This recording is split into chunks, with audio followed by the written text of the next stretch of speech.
여러분, 우리가 사는 세상 되게 힘들죠. 세상이 쉬우세요? 만만하신가요? 이번 3일 동안에 목금토 3일 동안 저녁마다 이제 하정화 목사님 말씀을 들으면서 이게 몰랐던 사실을 새롭게 아는 건 아니잖아요, 저희가 사실은. 근데 다시금 그 말씀을 듣고 기억해내고 맞아, 내가 그거를 너무 잊고 살았구나라는 것을 좀 깨닫게 되면서 뭐 많이 회개도 하게 되고 많이 좀 다시 결단을 하기도 했습니다. 이렇게 몇몇 가지가 있어서 좀 요즘 어제 와서 좀 정리를 이제 생각의 정리도 좀 하고 있는 중이긴 한데 이 말씀을 목요일 날 이제 그 처음 설교를 말씀을 듣고 요걸 좀 본문을 잡았어요. 잡고서 그래, 우리가 이게 정말 우리한테 중요한 건데. 첫날 말씀 들으신 분들은 아시겠지만 박스 얘기가 나왔잖아요. 제가 되게 그 얘기를 들으면서 그래, 누구는 윈도우 OS를 좋아하고 그 스마트폰을 주면 누구는 안드로이드 OS를 살잖아요. 그걸 다루면서. 저 같은 경우는 iOS를 그리고 또 아이패드 OS를 다루면서 살고 이제 컴퓨터는 맥 OS를 또 다루게 되고 이게 OS가 다른 거예요. 세상의 OS와 하나님의 운영체계 OS가 다른 겁니다. 비슷한 부분도 있는 것 같죠. 뭐 이렇게 하고 시간이 흐르는 건 똑같고 뭐 이런 거 하면 몸이 안 좋아지 이런 거 비슷한 것도 있지만 공통적으로 쓰는 어떤 그런 것도 있지만 아예 여기서만 쓰이는 어플이 따로 있는 거예요. 세상에서 얘기하는 성공과 하나님의 운영체계에서 얘기하는 성공은 완전 다른 거예요. 그러니까 비슷한데 뭐 방향이 좀 다른 게 아니라 아예 다른 겁니다. 같은 축구 카테고리에 있는 뭐 박지성이랑 손흥민이 아니 그게 아니라 아예 운동이랑 카테고리도 다를 정도로 아예 다른 겁니다. 근데 세상에서 얘기하는 성공이 진짜 성공이냐? 우리가 단어 표현 때문에 그렇게 쓰는 거지만 하나님은 그거를 절대 성공이라고 얘기 안 한다라는 거예요. 왜냐하면 거기에 중요한 건 우리는 이제 물질이 얼만큼 있어? 내가 어느 정도 위치에 올라갔어? 이걸 얘기하는데 하나님은 그거는 아무 기준이 아니고 하나님은 단 하나의 기준. 하나님과 함께 한 거야? 이걸 물으시는 거예요. 그 기준만 놓고 그게 성공이냐 아니냐를 보는 거야. 그게 오늘 말씀이에요. 하나님과 함께하는 게 그 뭐냐 구체적으로. 뭐 도대체 하나님이랑 함께하는 게 뭔지 알아야 내가 하나님이랑 함께하지. 맨날 목사님은 하나님이랑 함께해. 또 뭐 성경공을 통해서 주님과 함께해야 됩니다. 그리고 요번에 우리 여름 성경학교 때 티셔츠를 보니까 위드 이렇게 써놨더라고요. 도대체 하나님이랑 함께하는 게 뭔데 자꾸 하나님이랑 함께하는 건지 그걸 좀 여러분들이 오늘 좀 저희가 생각해 볼 텐데 오늘 목사님 처음 들었어요. 이 얘기하는 거 하나도 없을 겁니다. 맞아. 전에 하셨었지. 전에 내가 목사님한테 들었지. 전에 전도사님한테 들었었지. 전에 엄마가 그 얘기했었지. 이걸 겁니다. 자, 그래서 오늘 그 얘기를 하기 앞서 세상에 대해서 좀 얘기하는데 세상에 대한 어떤 정확한 걸 우리가 한번 진단해 보자고. 여러분 살기 힘듭니까? 세상이 좀 힘들어요? 쉬워요? 난 죽을 것 같아요. 난 쉬워. 난 하나도 안 어려워. 아니고요. 진짜 힘들죠. 세상은 힘듭니다. 이게 힘이 들어서 힘든 것도 힘든데 진짜 힘든 게 뭐냐면 힘쓰고 애써도 이게 나아지질 않는다. 하정화 목사님 설교에 그 부분이 나왔잖아요. 뭐가 좀 나아지고 개선되고 좋아진다라는 희망이라도 있으면 좀 덜 힘들 것 같은데 이게 힘들어요. 군 생활보다 왜 세상 힘드냐? 왜일 것 같습니까? 군 생활이 힘들어요? 세상이 힘들어요? 그래요? 왜냐면 군 생활이 더 쉬운 게 시간이 지나서 병장이 되면 덜 힘들어지는 걸 알거든. 이건 시간이 가면 갈수록 고참이 돼가고 그럼 내가 지금 받는 스트레스나 내가 받는 이 억압 이런 게 훨씬 좋아지는 걸 알아요. 왜냐면 병장이라는 사람이 어떻게 사는지 보고 있거든. 물론 이제 내가 저 나이 됐을 때 저 사람처럼 이렇게 되지는 않겠죠. 군대도 시간이 흐르니까. 그래도 지금보단 분명히 형편이 나아질 거라는 걸 알기 때문에 군생활은 참아갈 수 있는 게 있습니다. 세상은요. 세준 형제의 나이가 지금 몇이죠? 30. 세준 형제 30에 지금 뭐 50이나 50 중반 되는 분들의 인생을 보는 거예요. 지금 시점에서. 그리고 그분들이 다 괜찮아. 예외 없이 다 괜찮아. 그럼 희망을 가질 수 있겠죠. 나도 50 넘고 중반이 되면 저분들 정도는 되겠구나. 근데 그 형편에 보면 실제로는 현실은 어떠냐면 50 넘은 중반에 있는 분들을 보면 괜찮은 분도 있고요. 세준 형제 기준에 바라보는 시간 괜찮은 분도 있지만 저 같은 사람도 있는 거예요. 괜찮아요? 각종 질병에 모든 게 다 그냥 정말 하루하루 주님의 은혜로 살아가고 있습니다만, 그러니까 어떤 이렇게 세상적인 기준으로 봤을 때 이게 50을 넘은 50부터 50 중반까지의 사람이 다 다르거든. 지금 내 20대, 30대의 나보다도 형편이 훨씬 못한 분들도 있는 거예요. 그러면 시간이 지나서 내가 열심히 해서 자연적으로 가면 이 중에 하나가 될 텐데 지금보다 못한 경우도 생길 수 있다는 거예요. 이게 우리가 사는 세상이라는 겁니다. 그러니까 이게 왜 힘든 겁니까? 장담을 못하니까 힘든 겁니다. 물론 이제 아픈 게 많죠. 이게 뭐 여러 가지로 힘들고 어려운 상황들이 있죠. 세상을 살아보니까 뭐 돈이 없으니까 형편이 안 좋아서 안 좋을 때도 있고, 몸이 안 좋아서 아플 때도 있고, 그런 힘든 것도 있지만, 진짜 힘든 건 그 불안이라는 거예요. 장담 못하는 거. 그냥 정말 열심히 해서 하루에 내가 몇 시간 하고, 뭐 한 달에 한 번이나 1년에 뭐 분기에 한 번씩 코피가 나는 정도로 열심히 하면, 저분들 중에 이 커트라인은 넘어설 거야라는 보장만 있으면 하겠죠. 근데 여러분 생각해 보세요. 그 50 넘은 중반까지, 50 중반까지 그분들이 열심히 안 살았겠습니까? 대중에 열심히 안 사는 사람도 있습니다. 제 친구들 보면 진짜 설렁설렁 사는 애들 있어요. 있긴 있지만 99%가 다 열심히 삽니다. 열심히 사는데도 안 되는 경우가 생기더라는 거예요. 상당수가. 많은 퍼센트가. 그러니까 여러분들 젊은 청년들이 위를 봤을 때 내가 10년, 20년 뒤에 나도 열심히 할 텐데, 내가 정말 각오가 열심히 할 텐데 안 될 수도 있는 거 아니야라는 불안감이 생긴다는 거예요. 그게 어려운 거예요. 그게 세상 살아. 아직 공감을 못하는 것 같은데 왜 그러냐면 어느 신학자가 이거를 진단한 게, 여러분 보세요. 체계적이고 정말 깔끔한 질서라는 게 있다면 이거를 넣으면 이런 과정을 거쳐서 요게 나와요. 예를 들어서 콩을 심으면 그 시스템 과정을 거쳐서 싹이 나고 해서 결국엔 콩이 나와요. 사과를 심으면 어떤 과정을 거쳐서든 해서 예외 없이 사과가 열려요. 이게 정말 우리에게 안정을 줄 수 있는, 이게 질서고 이게 고장이 안 난 상태인 거예요. 하나님의 원래 질서가 이래요. 아니, 사과 심었는데 사과 심은 주인이 난 사과를 심으면서 나는 사과보다 바나나를 좋아하는데 이 마음을 갖고 계속 쓰다듬었어. 이 사과가 그 마음을 감동해서 안 거야. 그래서 사과가 과정을 거쳐서 바나나를 열어서 주인한테 줘. 이건 만화죠, 만화. 세상에 그게 없습니다. 세상엔 사과를 심으면 사과나무에서 사과가 열려요. 진짜로 못 심었는데 딴 게 나오는 거 있는 분 있으면 제보해 주세요. SBS에다 제보해서 제보를 좀 받게. 이게 세상의 건데, 만약에 그 질서가 고장이 안 나고 어그러지 않았다면 내가 열심히 일하고 땀 흘리면 나는 성공하게 돼 있어요. 세상 기준으로. 내가 열심히 일하고 열심히 수고하고 땀 흘리는 만큼 소득을 갖게 돼 있어요. 그 체계가, 그 질서가 고장이 안 난 거라면. 근데 우리가 사는 세상은 이게 고장난 세상이라는 겁니다. 수고하고 땀 흘려도 결실이 없을 수 있다는 거예요. 대신에 아무것도 안 하고 탱탱탱탱 놀고 있는데도 그냥 모든 소득이 막 생기는 경우도 생긴다는 거예요. 오늘 뭐 광고 때 잠깐 얘기하겠지만 이제 오늘 당근으로 우리 청년부실에 쇼파를 사러 가기로 한 날이에요. 오늘이. 그래서 황학동 가서 남자 청년들 몇 명과 그 쇼파를 들고 스타렉스 싣고 와야 되는 날인데, 그 시간 때문에 이제 혜린자매하고 카톡을 좀 했습니다. 혜린자매 카톡 프로필이 바뀌었어요. 바뀐 건지 모르지만 제가 인지를 늦게 한 거죠. 오늘 그 인지를 했어요.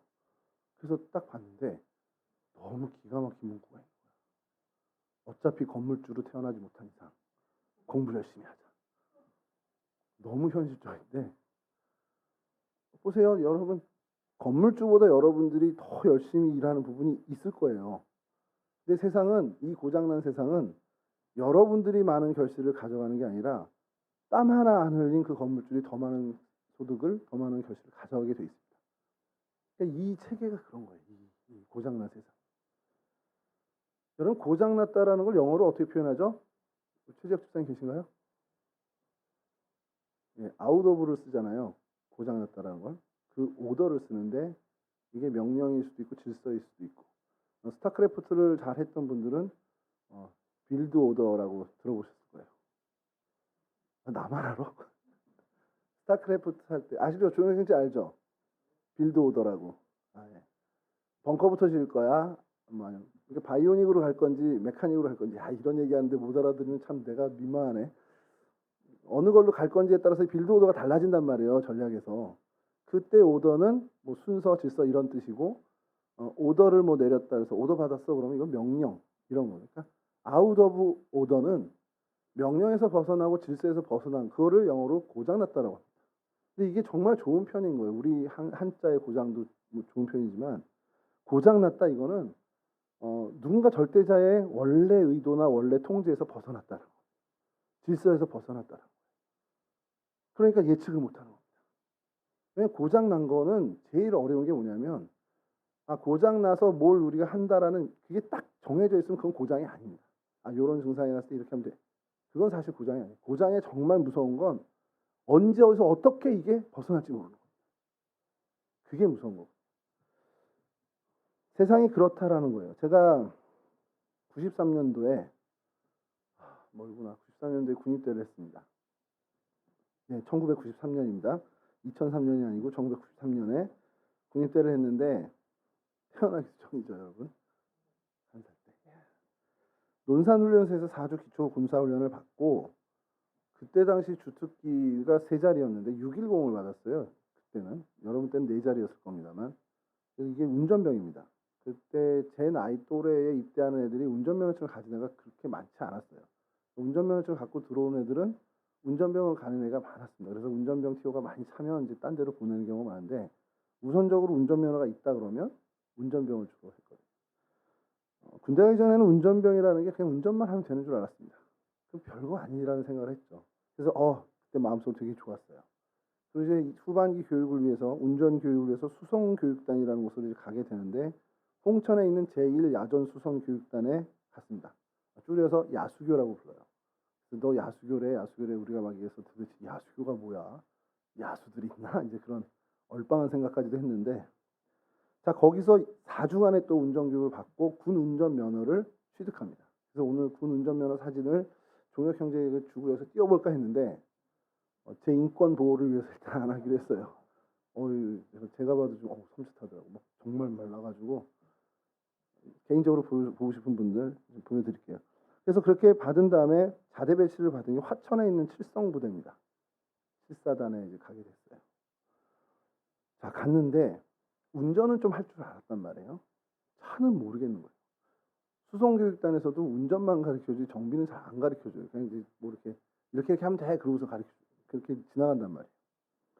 제가 배차받은 차량이 JP4라고 JP1, JP2, JP3, JP4가 이제 좀 원보다는 좀 탁한 거죠. 원이 제일 정제가 잘 된 거고 그건 정말 전투기에 들어가는 거고 JP3가 아마 민간 항공에 들어갈 거고 JP4라고 이제 헬리콥터에 들어간 항공유를 싣고 다니는 유조차를 배차를 받았어요. 그래서 그냥 유류고에서 기름을 채우고 계류장에 가서 헬기에 이제 주유를 하는 게 이제 제 업무인데 그것만 하면 참 좋은데 정비도 해야 되고 심지어 세차도 해야 되는 거예요. 제가 맡은 차의 모든 풀 서비스를 제가 해야 되는 겁니다. 바퀴가 고장나면 그 지렁이 꽂는 것도 제가 해야 되고 다 그걸 제가 해야 되는데 모르잖아요. 제가 뭐 배우지도 않았고 타이어가 펑크가 나서 못이 박혔는데 빼고선 이걸 찔러야 되는 것도 안 들어가요. 웬만한 힘으로 사실. 여러분 해보시면은 대단한 겁니다. 카센터 사장님들이. 이거 하는 것도 쉽지 않고 근데 너무 어려운 거예요. 근데 이게 20년이 훨씬 넘은 차기 때문에 뻑하면 고장이 나는데 뭐 그런 건 별거 아니에요. 세차하는 거 어려워도 하면 돼요. 타이어 뭐 빵꾸 났다 뭐 힘들어도 억지로라도 하면 돼요. 근데 이게 가다가 시동이 안 걸려. 그게 제일 많은 거예요. 시동이 안 걸리는. 그럼 막 당황하죠. 헬기는 계류장에서 계속 날리기 위해서 기다리고 있고 엔진도 안 끄고 있는데 가서 빨리 넣어야 되는데 대충 아시겠죠? 군대 갔다 오신 분들 그거 늦으면 어떤 탄압이 오는지 막 당황하죠. 그럼 막 쫓아가지고 정비소에 있는 이제 2호차 운병장인 당시에 일병이었던 허민영 일병을 불러옵니다. 오면 뚝딱뚝딱 기가 막히게 시동이 걸려요. 그러니까 어쨌든 간에 그분이 오면 운행하다가 뭐가 문제가 생겨도 다 정상으로 돌아오는 경험이 되게 많았습니다.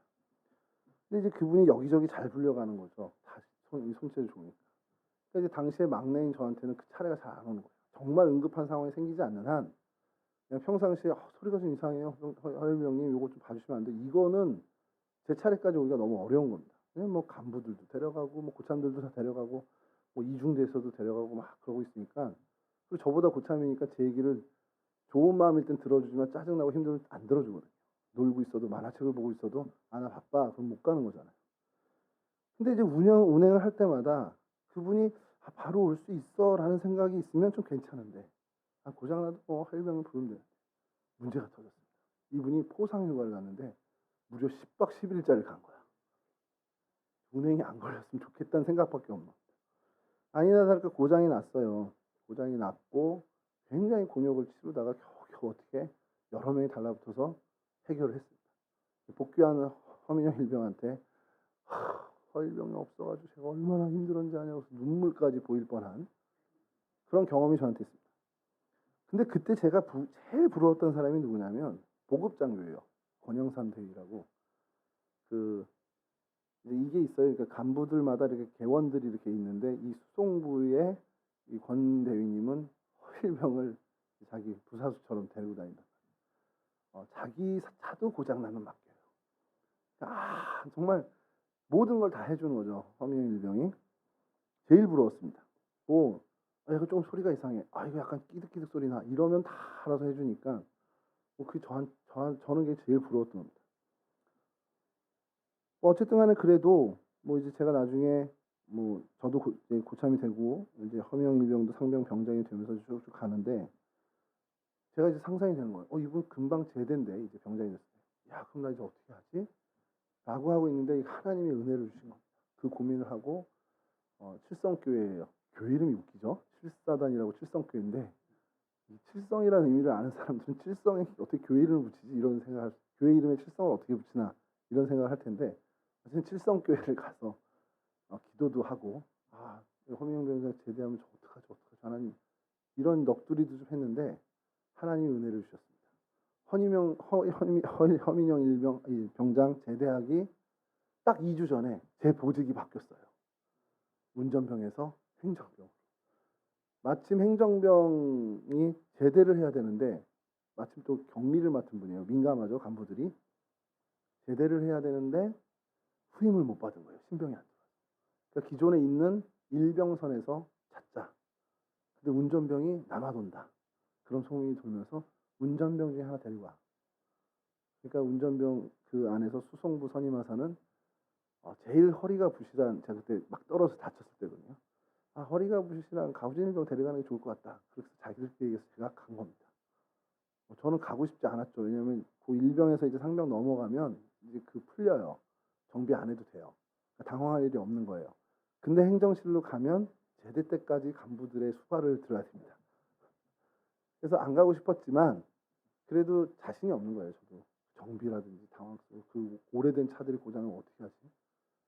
그래서 가게 되고 허민영 병장도 제대하고. 그러니까 저는 이제 더 이상 의지할 일이 없게 된 거죠. 서로에게. 자 그렇게 지나고 나서 생각을 해보니까 돌아와 생각해보니까 그 유조차를 몰고 다니던 그 위험한 때에 허민영 병장이 저기 있다라는 것만으로도 하나도 겁이 안 났단 말이에요. 근데 이게 우리 사는 세상은 어떻습니까? 뭐 허민영 병장하고 비교도 안 되는 하나님이 우리 옆에 계세요. 근데 우리는 항상 앞으로의 미래에 대해서 불안하고 염려하고 걱정한다라는 겁니다. 교회에서 막 기도하고 은혜 받고 하나님 맡겼습니다. 하나님 은혜 주셨습니다. 하고 하는 그 시간만큼은 잊을 때가 있어요. 다 하나님이 해주실 거야. 그리고 삶의 자리로 돌아갔을 때는 계속해서 그 시간이 지나면 지날수록 다시 그 불안과 걱정이 엄습한다는 거예요. 이대로 가다 어떡하지? 이대로 가다 나 큰일 나는 거 아니야?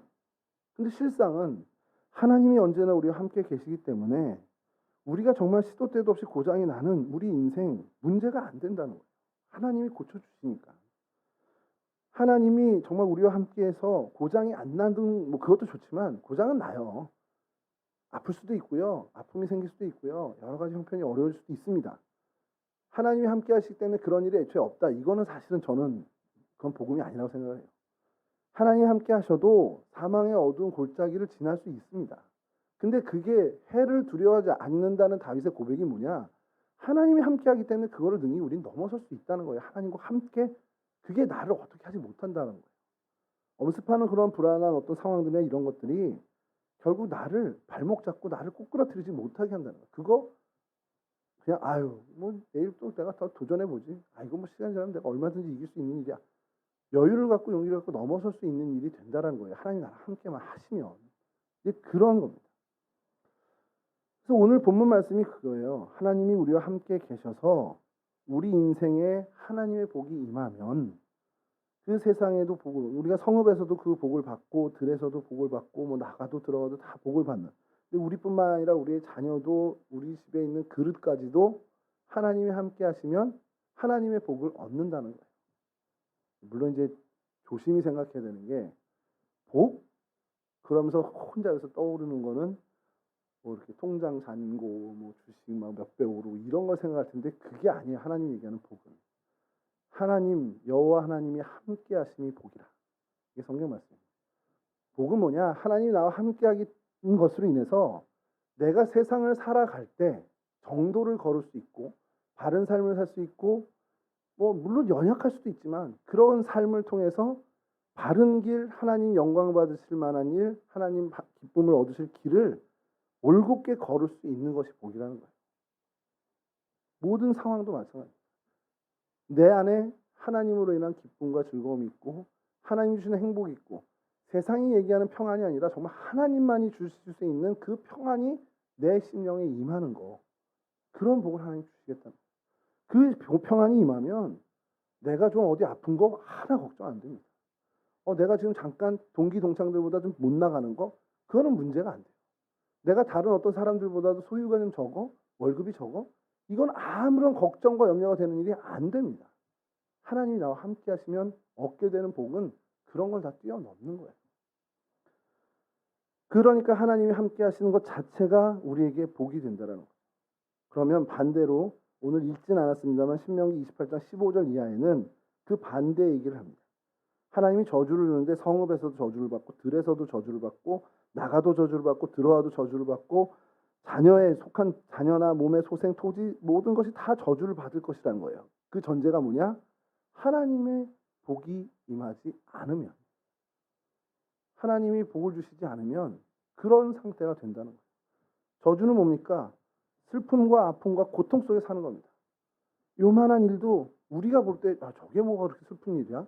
저게 무슨 그렇게 아픈 일이야? 근데 그걸 느끼는 거예요. 그 상황에서도 슬프고 그 상황에서도 아프고 그 상황에서도 나는 고통스럽고 어떠한 것도 나에게 평안을 주지 않는 그런 저주 속에 살아간다는 거예요. 그게 저주예요. 같은 상황인데 누구는 그것을 별거 아니야. 정말 아니 생각조차도 안 하고 그냥 무덤덤이 가는 사람이 있고요. 그 같은 상황인데도 어떻게 해야 돼? 어떻게 해야 돼? 하면서 불안과 염려 속에 가는 사람이 있습니다. 그럼 누가 복받은 사람입니까? 뭐 그건 설명 안 해도 되겠죠.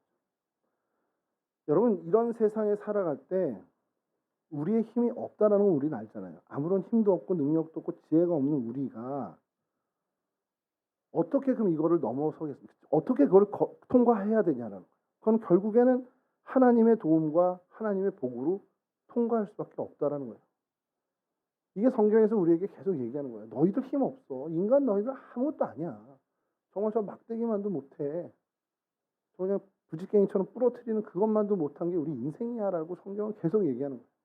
그런데 그 얘기를 하는 의도가 뭐겠습니까? 니네 여기서 여기 요만큼도 갈 능력이 없는 존재들이야. 여기서 저만큼도 뛰지 못하는 존재들이야. 그 얘기를 왜 성경에서 얘기합니까? 그러니 너희는 하나님의 도움이 필요한 존재들이야.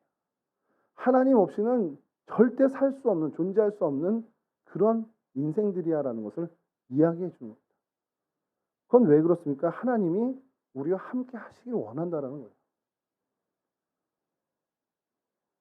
여러분 이 하나님이 함께 하신다. 그런데 실상 현실은 많은 불안이 있고 많은 염려가 있고 어떻게 보면 많은 우리 걱정 속에서 우리가 살아가는데 그러면 정말 근본적인 질문을 한번 해보면 왜 우리가 이렇게 걱정과 불안과 염려 속에 살아가느냐는 거예요. 그것은 결국 하나님과의 우리의 관계가 뭔가 어그러졌다. 뭔가 문제가 생겼다는 건데 그게 뭐냐면 원죄의 문제입니다. 아담이 처음 창조됐을 때 하나님과 아담의 관계는 아무 문제가 없었어요. 그러니 그 아담의 심령 안에는 어떤 상황과 형편으로 인해서 염려가 생기거나 불안이 생기거나 걱정이 생기는 상태가 전혀 없었습니다. 근데 하나님과의 관계가 불안해진 거죠. 관계가 흐트러지면서 하나님과의 관계가 먼저 불안해지면서 안정되지 못하게 되면서 그 안에 불안과 염려와 걱정, 근심이 찾아오게 된 겁니다. 그러니까 그 이유가 뭐냐라고 하면 결국 하나님과의 관계를 손상시킨 원죄의 문제, 선악과를 범한 문제가 됩니다. 선악과를 범한 문제에 드러나는 표면적인 이유는 뭡니까? 하나님 말씀을 따르지 않은 불순종의 문제가 거기서 걸리게 됩니다. 그러면 오늘날도 마찬가지예요. 오늘날도 하나님의 말씀을 지켜 행하면, 오늘 우리가 읽은 본문처럼 지켜 행하면, 하나님의 말씀을 지켜 행하면 하나님과의 관계가 정말 깊어지고 돈독해집니다. 긴밀해집니다. 하나님과 정말 좋은 관계로, 물론 이제 손상된 걸 완전히 회복시키지 못하겠지만 그래도 근접해서 간다라는 거예요. 그러나 하나님의 말씀을 지켜 행하는 일이 소원해진다면 결국 하나님과의 불안한 관계로 계속 가게 되고, 그럼 우리의 인생에 찾아오는 것은 결국 불안과 걱정과 염려가 더 많은 부분을 차지할 수밖에 없다는 겁니다. 그럼 여러분, 해답은 정확해요. 해답은 정확합니다. 우리가 힘써야 될 건 결국 하나님과의 관계가 정말 더욱더 좋아지고 날로 날로 발전하는 일에 우리가 힘을 쏟아야 된다. 그럼 그것은 뭐냐? 하나님의 말씀을 지켜 행하는 데 힘쓴다는 겁니다. 말씀에 순종하는 삶을 살아야 된다는 거예요. 그러면 하나님과의 관계가 더욱더 밀접해지고, 그래서 하나님과의 관계가 더욱더 정말 아름다운 관계로 회복되어지고, 그럼 우리의 삶에 근심과 걱정과 염려가 틈탈 틈이 없다라는 겁니다. 한 가지만 여러분 좀 얘기를 좀 드릴게요. 학교에서 이렇게 보면은 장학금이라는 걸 주잖아요. 장학금을 받아본 적이 없는지 왜 이렇게 눈빛들이. 자, 장학금을 받아봤던 분 손, 한별이 손. 다 받아보셨네. 근로장학금까지 포함. 자, 다시. 근로장학금 포함 받아보신 분들. 자, 받으신 이유가 뭡니까? 여러분들이 장학금을 받은 이유. 장학금을 왜 받았어요? 그러니까 그 근본 이유를 한번 찾아보죠. 여러분들이 학교 생활을 하면서 장학금을 받았어요. 뭐 장학생이 우리 아니더라도 누군가 있다 치자고요. 그 사람이 장학금을 받았어요. 이유가 뭘까요? 간단하게 생각해 보세요. 왜 장학금을 받았죠? 한별이 만약에 과대 장학금을 받았다면 왜 과대 장학금을 받았어? 그 과대가 됐으니까. 그쵸? 성적 장학금을 받았어요. 그래서 그 장학금을 받았어요. 그럼 내가 뭔가 했기 때문이잖아요. 내가 성적이 좋았던, 과대가 됐던, 근로를 했던. 자, 근데 더 근본이 있습니다. 그 장학금을 누군가가 형성을 했죠. 장학금을 마련한 사람이 있을 거 아니에요.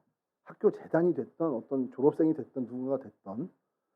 자, 뭔가 선한 뜻을 갖고 장학금을 내가 좀 기부해야겠다. 장학금을 해서 학생들을 좀 독려하겠다라는 그 선한 의지를 갖고 장학금을 기탁한 사람, 그러니까 자기 재산의 일부라 할지라도 장학금으로 내어놓는 사람이 있어야 장학금이 진행이 되는 거예요. 그 다음 문제입니다. 공부를 잘하거나 뭐 과대가 됐다는 이거는 그 다음 문제예요. 내어놓는 사람이 애초에 없으면 아무리 공부를 잘해도, 아무리 내가 봉사를 많이 해도 장학금 없는 거예요. 무슨 말입니까? 내가 하나님의 복을 이렇게 해서 받았어. 내가 열심히 노력해서 열심히 기도하고 내가 열심히 성경 봐서 받았어가 아니라 하나님이 복을 내어놓은 겁니다. 여러분, 우리에게 주시기 위해서. 하나님이 먼저 복을 순종만 하면 이렇게 죽게 하고 복을 이렇게 내놓으신 거예요. 그래서 우리가 받는 겁니다.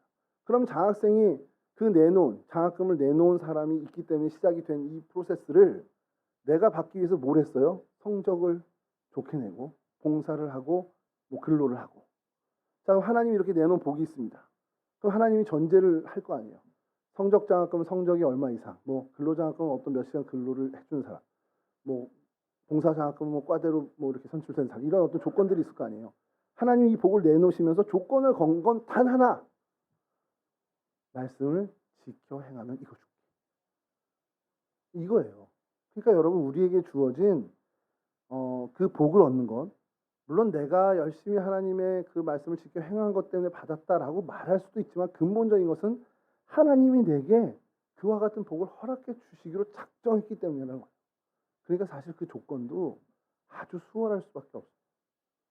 정말 어려운 걸 내놔서 정말 까다롭게 해서 사람들이 도전하는 사람들이 막 99%다 실패하는 그런 조건을 거신 게 아니라 맘먹고 결단하기만 하면 할 수 있는 일들을 그 조건으로 거셨다는 거예요. 여러분들에게는 마찬가지입니다. 하나님이 지금 이러한 복을 쌓아놓고 여러분들에게 주시기로 한 그 복이 말씀을 지켜 행하면 바로바로 다 얻을 수 있는 그런 복들이라는 거예요.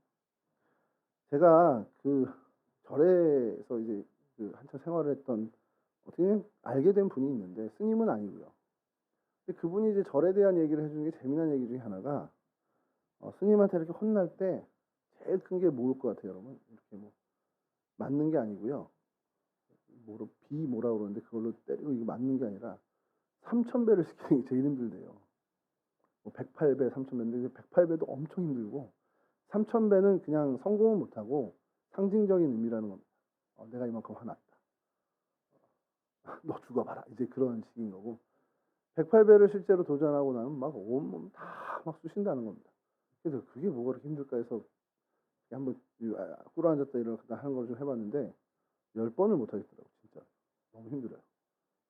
그때 당시 저도 지금 체형이라 그래요. 근데 그렇게 하는 것들이 그 많은 종교들에는 다 있습니다. 그런 고행의 어떤 일들이 수도사들도 마찬가지잖아요. 계단을 무릎으로 오른다거나 그리고 몇 시간 절대적으로 그 기도하는 시간을 자세를 흐트러지고 하는 거나 그 불교에도 있죠. 누워서 자지 않는 거 그걸 뭐라고 하던데 그거를 며칠 하거나 이런 어떤 고행들을 하는 것들이 있어요. 그리고 그게 약간 그 종교 자체의 어떤 조건들이 됩니다. 어떤 무슨 고승으로 가기 위한 어떤 단계에서 그런 게 있고 이런 게 있다라는 거예요. 근데 개신교를 한번 들여다보세요. 40일 금식 기도가 어떤 장로 직분을 받는데 필수입니까? 아니면 뭐 직분을 떠나서 하나님이랑 가까워지기 위해서 40일 금식 기도를 해야 된다라고 주장하는 분이 있나요? 그런 분은 좀 의심해 봐야 됩니다. 수요 예배를 한 번도 빠짐없이 나와야 하나님이 이러이러한 조건들을 주신다. 이런 얘기를 하는 분이 있나요? 헌금을 많이 해야 하나님이 요 복을 주셔.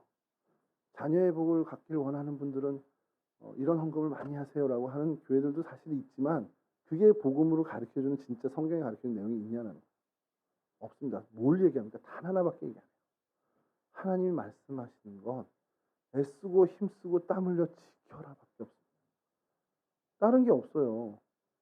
새벽 기도 100일을 해야 하나님이 이루어주신다. 그럼 나올까? 그래도 안 나올 거잖아요, 여러분들은. 이미 다 아니까. 그런 거 다 성경에 없잖아요. 하나님 말씀을 지키면 되잖아요. 다 알고 있는 겁니다. 오늘 설교도 다 알고 있는 내용입니다. 자, 그럼 만약에 생각을 해보면 역으로 이제 바꿔서 생각하는 거예요. 내가 살아가는데 내가 학교에서든 직장에서든 상관없습니다. 내가 살아가는데 내 삶에 뭔가 모르지만 불안감이 있어요.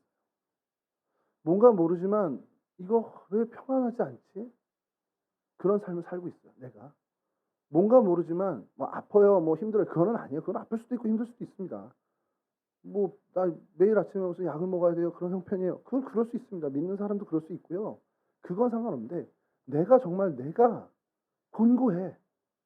이거 모르겠어요. 어디 병원 가서 할 일은 아닌 것 같은데 내가 너무 공고하고 그냥 슬프기만 하고 세상을 정말 살고 싶지도 않고 정말 모든 일이 다 짜증나고 뭔가 나는 불안 속에 있고 평안하지 않아요. 불안 속에 있어요.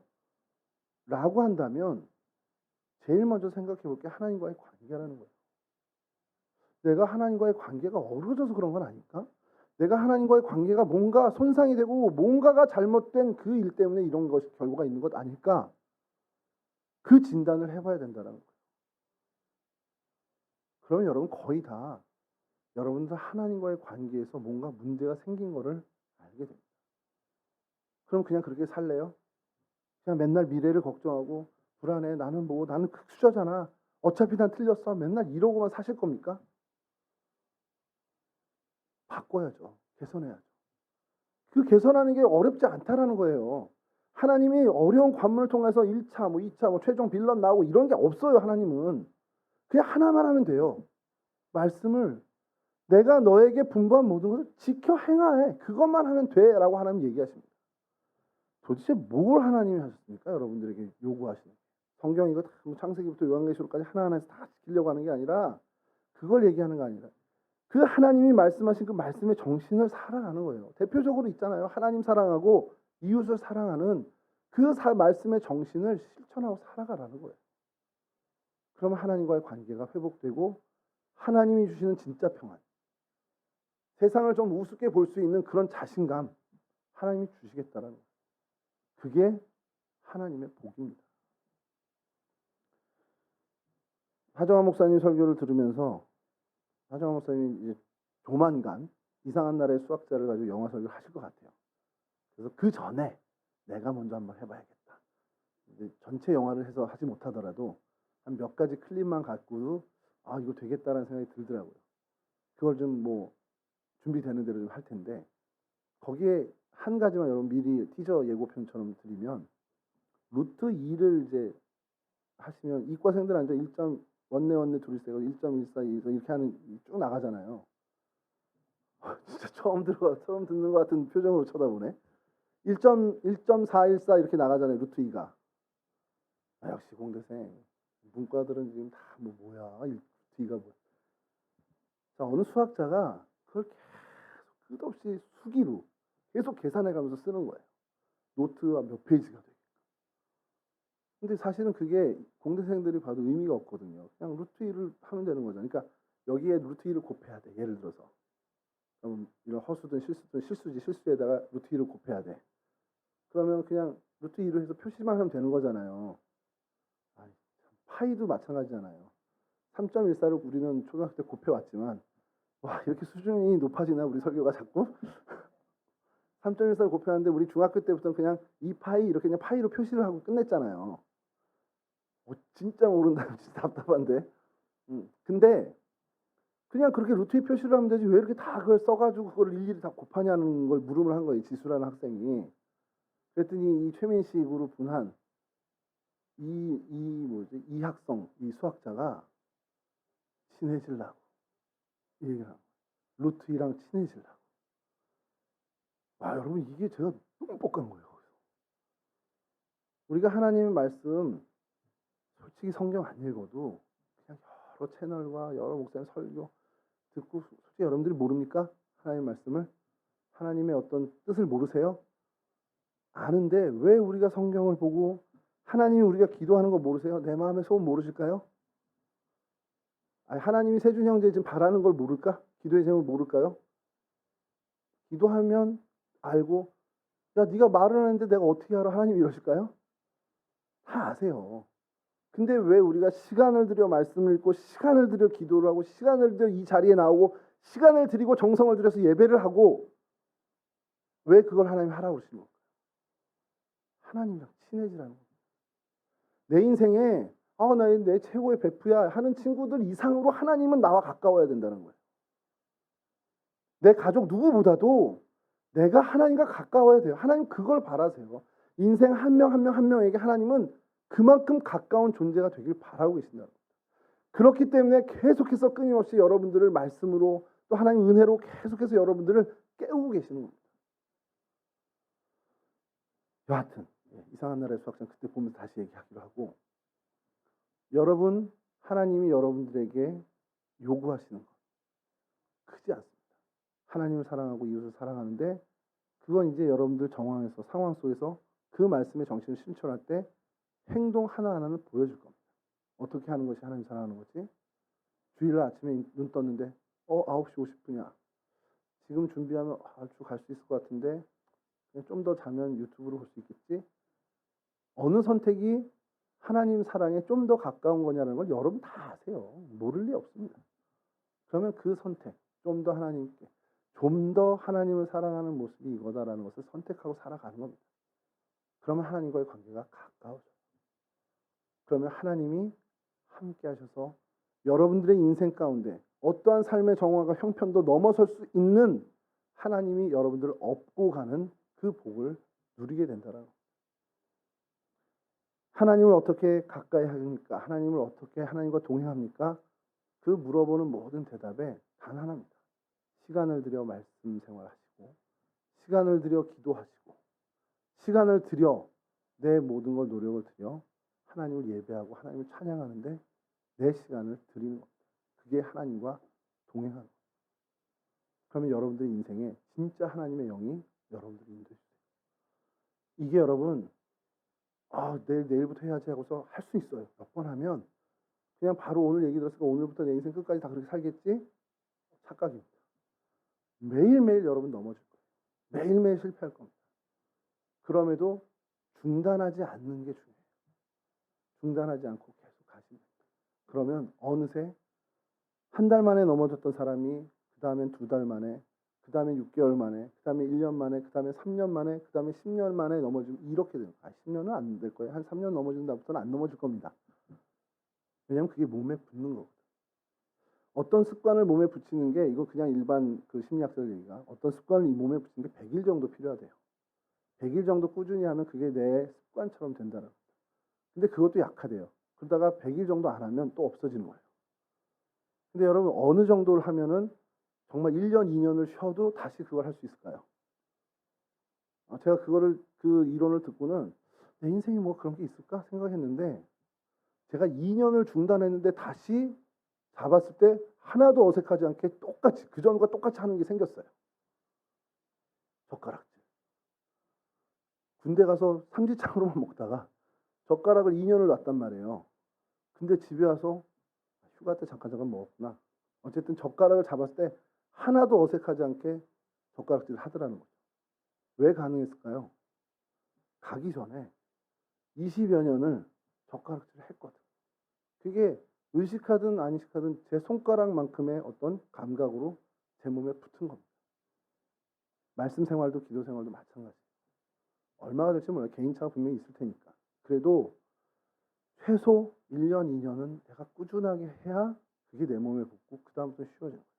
하정원 목사님 그 설교 중에 제가 또 이렇게 꽂혔던 것이 뭐냐면 계속 애쓰라는 거죠. 힘쓰고 막 노력하라는 거예요. 힘들지만 막 해요. 근데 왜? 그렇게 해야 나중에 쉬워지는 거예요. 전 그 말씀이 너무 좋아요. 새벽 기도가요. 힘듭니다. 솔직히 힘들어요. 새벽 기도. 안 해봤으니까 뭐 힘든지도 모르겠다는 표정인데 새벽 기도가 쉽지 않습니다. 더더군다나 청년 때 이 새벽 기도는요. 여러분들의 생활이 늦게 자는 어쨌든 그게 몸에 뱄기 때문에 일찍 일어나서 하나님 앞에 나와 예배하고 하는 게 쉽지 않습니다. 근데 우리 선교사님도 계시지만 선교사님께서 새벽 기도 어려우세요 그러면 하나도 안 어려우실 거예요. 해오셨기 때문에 몸에 아예 그냥 정말 그게 붙으신 겁니다. 저는 젊은 청년들한테 하는 얘기가 항상 그거예요. 좀 예배하는 자리에 나오는 것들 몸에 붙이라는 거예요. 그러면 어느 날 안 가면 어색한 거예요. 처음에 코로나 생겼을 때 제일 뭐가 어색했냐면 교회가 새벽 기도를 중단했어요. 근데 새벽에 눈이 떠져. 뭐 어쩔 수 없죠. 그건 저는 뭐 해야 되는 거. 그럼 새벽에 일어나서 아싸 새벽 기도 없다고 자요? 잠이 안 와요. 그 시간에 깨면 사실. 그럼 뭐라도 하죠. 뭐라도 하면 또 그게 제 몸에 붙는 겁니다. 그때 또 하나님 말씀 읽기도 하고 평소에 보고 싶은 책도 보기도 하고 물론 이제 제일 좋은 건 예배당에 나와서 또 기도하면 좋은데 이제 그렇게는 못했지만 어쨌든 그 시간이 계속 제 몸에 뵌 것처럼 다시 이제 새벽 기도를 하니까 몸이 좋은 거예요. 저는 마음이 좋은 거예요. 여러분들에게 그러한 하나님을 만나는 그런 습관처럼 돼 있는 그게 있어야 된다는 겁니다. 여러분 평생에. 그게 주일 예배 7일에 한 번 가서 예배 드리는 거는 부족해요. 내가 정해놓은 시간에 하나님을 만나는. 어제 뭐 하정우 선생님 잘 말씀하셨잖아요. 아침에 일어나는 그 시간을 정해서 기도하는 것. 오후 3시에 뭐 제9시 기도도 하시고 저녁에도 뭐 이렇게 같이 모여서 침묵으로 기도하시고 그거를 그 교회에서는 청년들하고 계속 한다는데 필요합니다. 진짜. 그래서 저도 이제 좀 깨달은 거지만 우리 청년들에게 정말 뭔가 루틴하게 이 친구들에게 붙을 수 있는 것들을 좀 제공해야 되겠다. 그걸 우리가 좀 만들어 가야 되겠다. 하기 싫다 그래도 해야 되겠다. 하기 싫으면 그래 그럼 넌 나중에 또 때가 되면 하나님 또 하고 싶은 마음 주실 거야. 이제 그렇게 해서 해야겠구나라는 결단을 좀 하게 됐어요. 여하튼 이제 말씀을 마칠게요.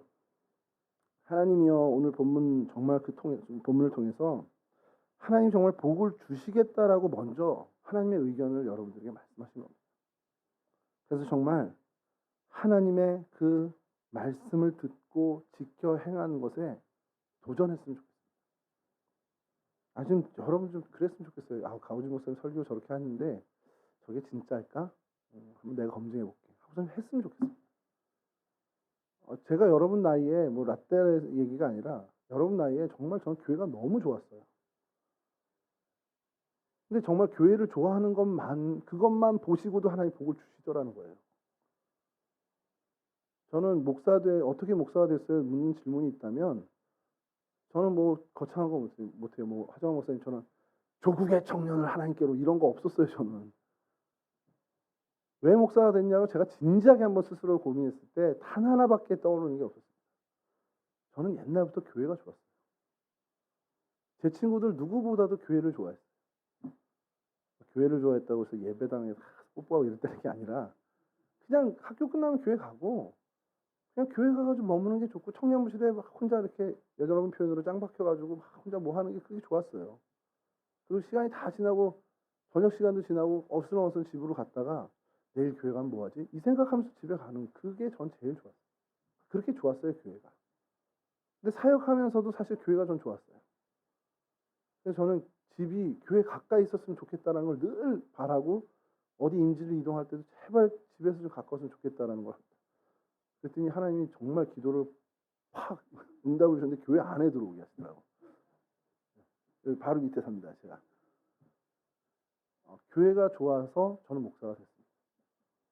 여러분들 하나님 좋아하고 하나님과 여러분들의 그 시간이 뭔지 모르지만 그게 예배 시간이 될 수도 있고 청년부 공동체가 될 수도 있고 여러분 중고등부 교사 공동체가 될 수도 있고 하지만 그 모든 것 좋아하면 하나님이 어떻게 여러분들에게 반응하시는지를 한번 검증해 보세요. 내가 하나님께 이렇게 하나님 사랑을 보이면 하나님이 나도 사랑해 하면서 어떤 걸 보여주실지 여러분들이 한번 좀 하나님을 시험하라는 표현은 아니고 한번 좀 여러분들이 한번 경험해 보셨으면 좋겠어요. 나이 들면 못 하잖아요. 처자식 생기고 남편 있고 이러는데 못 하잖아요. 청년 때 한번 좀 해보시면 그 기억이 여러분들 평생을 이끌어 줄 수 있습니다. 이렇게 하나님 말씀을 통해서 하나님과 귀한 정말 하나님의 말씀에 순종하는 삶을 통해서 정말 하나님과 여러분들의 관계가 회복되고 하나님이 주시는 진짜 평안을 누리는 그 삶을 맛보실 수 있기를, 아니 맛보는 정도 넘어서서 그 삶을 살아가실 수 있기를, 평생 여러분 그 삶 속에 거할 수 있기를 주님의 이름으로 간절히 축원합니다. 여러분 하나님 말씀에 도전하시길 주님의 이름으로 다시 한번 축원합니다. 기도하겠습니다. 하나님, 저희들에게 복을 주시려고 예비해 주신 복을 하나님 준비해 주시니 참으로 감사를 드립니다. 하나님, 우리 청년들 한 사람 한 사람에게 허락하실 그 귀한 복과 하나님의 은혜를 우리 청년들 놓치는 일 없도록 주님 도와주시옵소서. 우리 귀한 청년들 한 사람 한 사람에게 각자에게 하나님께서 준비해 주신 그 귀한 은혜와 복이 있는 줄 압니다. 우리 청년들 그 복과 그 은혜를 얻기 위해 하나님 말씀에 도전하게 하시고 그 말씀을 지켜 행하는 정말 말씀의 정신으로 살아가는데 치열한 삶을 살아가는 정말 꾸준하게 실패해도 다시 일어서서 그 말씀의 생활을 살아가는 우리 청년들 될 수 있도록 도와주시고 그렇게 할 때 하나님께서 하나님이 예비해 주신 그 복을 어떻게 쏟아 부어 주시는지를 경험하는 그 귀한 은혜를 체험하는 우리 청년들이 될 수 있도록 도와주시옵소서. 하나님 시간이 없습니다.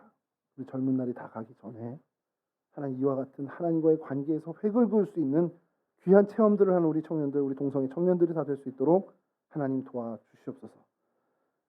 하나님 다시 한번 주님의 은혜를 구합니다. 주님의 사랑을 구합니다. 우리 청년들 한 사람 한 사람 세상을 살아가며 얻게 된 그 불안과 염려, 그 근심과 걱정들 정말 하나님이 해결해 주시기를 소원하오니 하나님과 함께함으로 인해서 불안 속에 살지 않게 하시고 걱정과 염려 속에 살지 않도록 하나님 은혜를 더하여 주시옵소서. 하나님과의 관계 속에서 하나님으로 인해 얻게 되는 그 평안을 마음껏 누리는 하나님의 거룩한 하나님의 귀하고 사랑받는 자녀들 될 수 있도록 도와주옵소서. 예수 그리스도 거룩하신 이름으로 기도합니다. 아멘. 하늘에